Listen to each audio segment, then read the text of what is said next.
I knew I had to finish what I started, because if he gets on the street, I'm dead or he's dead, and one of us is locked up forever.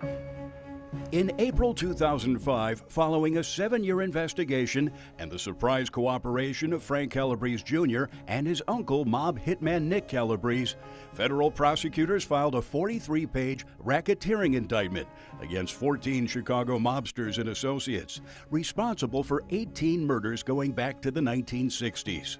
Frank Jr. says he doesn't regret wearing a wire on his father.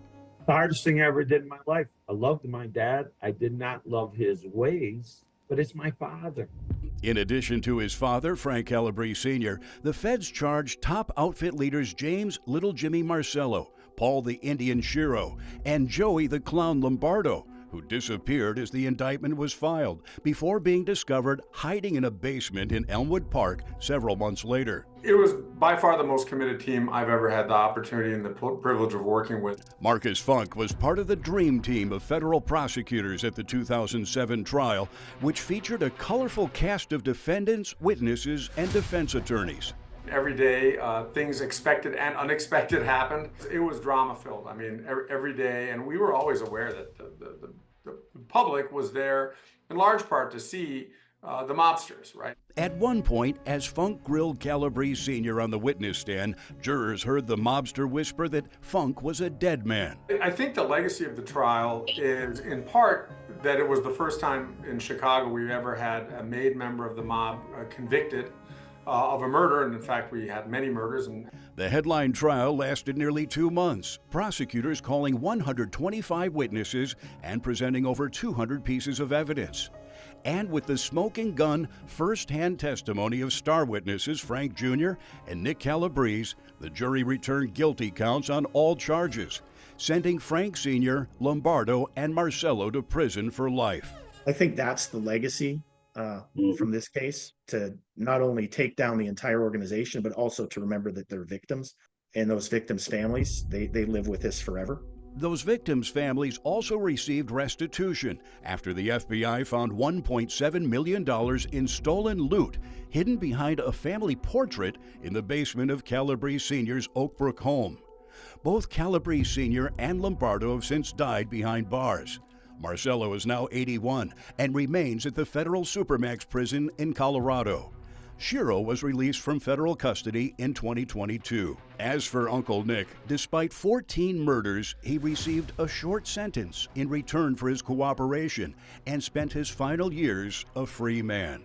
And he did pass on a couple of years ago naturally, with his family.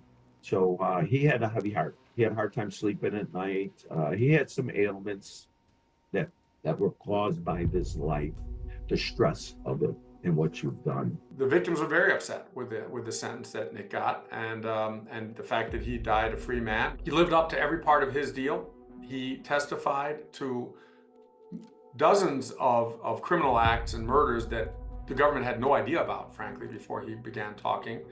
And so he did what we expected and more, and we held up our side of the deal. As far as I'm concerned, the Chicago outfit still exists, but it's a very reduced form of what it once was.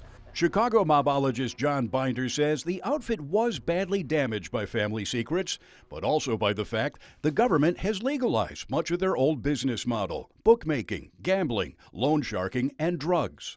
Basically, legalization has been killing them. So much of what they did for years and liked to do because it was very profitable for them has gone away because they've legalized any number of things. It's kind of crazy. Payday loans. That was one of our biggest things, loan sharking. The only difference now is there's no violence, but you sign your life over, so they just take it from you the easy way. So, is the Chicago outfit still alive? There's certainly evidence that the mob is not even close to full strength anymore in the way that they once were, but they also are not dead. In other words, the story of the mob's demise is premature, and they're still very much active. Operation Family Secrets was the most successful mob trial in Chicago's history.